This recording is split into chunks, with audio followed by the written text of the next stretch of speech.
நயவஞ்சகர்கள் எப்பொழுதும் உங்களை கவனித்தவர்களாகவே இருக்கின்றனர்.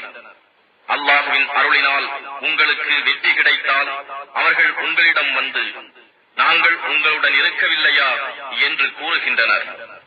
மாறாக காபிர்களுக்கு ஏதாவது வெற்றி பொருள் கிடைத்தால் அவர்களிடம் சென்று அவர்களுடன் சேர்ந்து, உங்களை நாங்கள் வெற்றி கொள்ளக்கூடிய நிலையிலிருந்தும் உங்களை அந்த விசுவாசிகளிடம் இருந்து காப்பாற்றவில்லையா என்று கூறுகின்றனர். எனவே அல்லாஹ் உங்களுக்கு அவர்களுக்கு இடையே நிச்சயமாக மறுமை நாளில் தீர்ப்பு வழங்குவான்.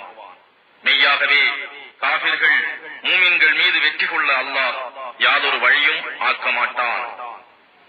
நிச்சயமாக இந்நய வஞ்சகர்கள் அல்லாஹ்வை வஞ்சிக்க நினைக்கின்றனர். ஆனால் அவன் அவர்களை வஞ்சித்து விடுவான்.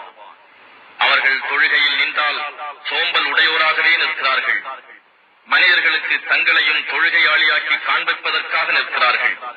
இன்னும் மிக சொற்ப அளவே அன்றி அவர்கள் அல்லாஹ்வை நினைவு கூறுவதில்லை. இந்த நயவஞ்சகர்கள் மூமின்களின் பக்கமும் இல்லை, காபிர்களின் பக்கமும் இல்லை. இரு பிரிவினர்களுக்கு இடையே தத்தளித்துக் கொண்டிருக்கிறார்கள். அல்லாஹ் எவரை வழி தவறச் செய்துவிட்டானோ அவருக்கு நபியே யாதொரு வழியையும் நீர் காண மாட்டீர். மூமீன்களே, நீங்கள் மூமீன்களை விட்டு காபிர்களை உங்களுக்கு உற்ற நண்பர்களாய் ஆக்கிக் கொள்ளாதீர்கள். உங்களுக்கு எதிராக நீங்கள் ஒரு தெளிவான ஆதாரத்தை அல்லாஹ்வுக்கு ஆக்கித்தர விரும்புகின்றீர்களா?